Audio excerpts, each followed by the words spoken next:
Onda aşağında biber saçardık, bir yana kabak, bir yana da biber, petruşka, tarakotu işte öyle şeyler saçardık bir yana da hep birde. Bu alma, armut, o yanı şeftali, bu yanları üzüm.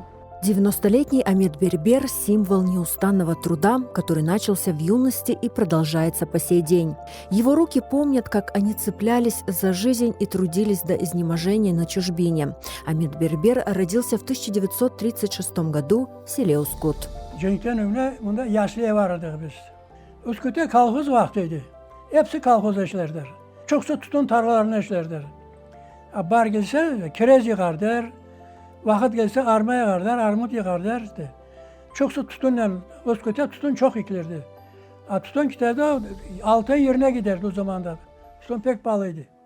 Амед Бербер был пятым из 6 детей в семье. Его детство было наполнено солнцем, играми и теплом родного дома.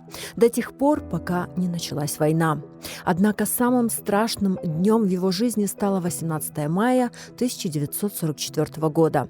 В то утро он в последний раз prasнулся в своем доме. Son babam açtı kapıyı. İki adam geldi, saldat. Bir tanesi Kazan Tatar, bir tanesi Rus.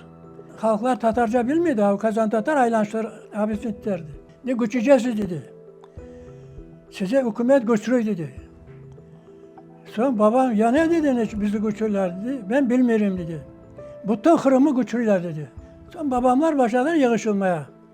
Tuşikleri sonra ne alacağımız dedi. Kötergeniz kadar şey alınız dedi. O Kazan Tatarı. Tekne aldılar bakır tekne. Bir balaban çanak aldılar. Tava aldılar. Yarım çuvala kadar un aldılar ağam. Sonra geldik Musalla diyen yerde. Musalla dediği Uskut'un onda Perikürüskaya Musalla diyorlar. Onda yığılıp bilsek halklar anda kaynay, ağlaşma, sızlaşma da hepsi. Köpekler ağlay, hayvanlar bağırıyor, aç. Maşinalar gelip taşıyor. Sonra buradan Sudak taraftan ucu bucağı yok, maşina geliyor yandan. Halkları göçürmeye işte. Ana sonra yükleder başlar maşinayı yüklemeye. Biz bunda uç koranta çıktık o maşinanın üstüne.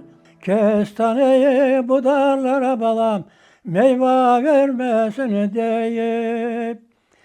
Kestaneye budarlara balam, meyve vermesin deyip. Bizi de bundan kuvarlar, vatanı sevmesin deyip. Bizi de bundan kuvarlar, vatanı sevmesin deyip. Из Ускута их повезли в Ахмеджит. Там уже ждали эшелоны. Долгие 18 дней они везли их в неизвестность. 8 koranta mı öyle bir şeydi o vagonun içine. Son bazı yerlere toktardı işte, bazı yerlere verirler aşama işte, olmasınlar diye. Bazı yerlere anamlar test pişirdiler öyle. Так семья Бербер оказалась в чужом и неизвестном Ангрене. Жизнь на чужбине была невыносимо тяжелой. Амед Карбаба вспоминает, как множество крымских татар умирали от болезней и голода. Barakın içine 10-15 koranta yaşarız. Abla bir radyal çıkaylar, bir yana bir koranta, ondan her bir koranta öyle yaşadık. Babam berber idi, berberlik başladı yapmaya. Kimi kuzneciydi, kuzneciydi. Kimi plotnik. Bilmeyenleri şahtar aldılar işlemeye işte. Çukunduları yığardık, abileri, balaban çukunduları. Ateşe koyup açardık, kavururduk, tilim yapıp. Bir kapı mutmak olsa iki kapının çukundur açardık. Ama Kırım'a gelip yatıp su içerler de işte bunda alıştılar öyle. Onda da başladılar öyle. Uzbekler aytlar, kaynatmaya biçmeniz dedi. Siz şimdi daha bilmiyorsunuz onu dedi. Alışsanız sonra içersiniz bile. Çok adamlar ondan dizinteri oldular. Dizinlikte malarya oldu öyle çok adamlar onlar öldür. Bir taraftan soğuk, bir taraftan açlık. В первые годы на чужбине Амед Бербер потерял отца, а затем и сестру. Чтобы выжить, мальчику пришлось рано повзрослеть. После 4 класса он бросил школу и начал работать. 15 yaşından başladım çalışmaya. Böyle ondan önce başlasan 10 yaşından başladım demeye mümkün. Ben hocam plotnik de işledik, razına başladık, plotnik çok işledik. Şehir kurardık, evleri kurardık.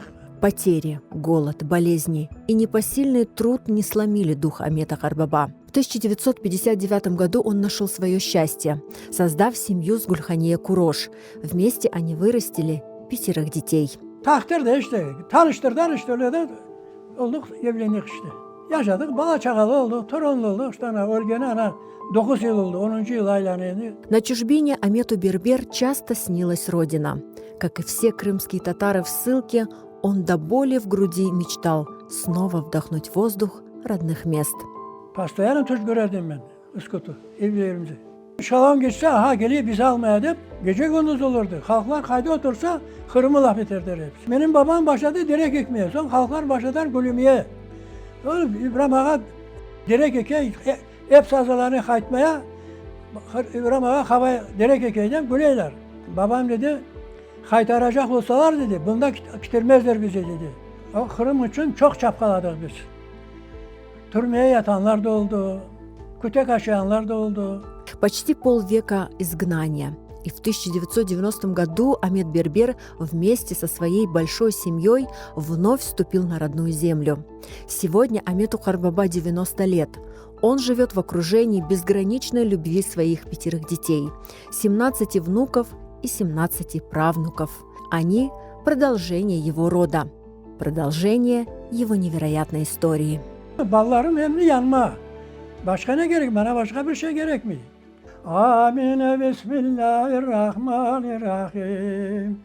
Yasin vel Kur'anil Hakim. İnneke lemel mursalin. Ala sıratın mustakim.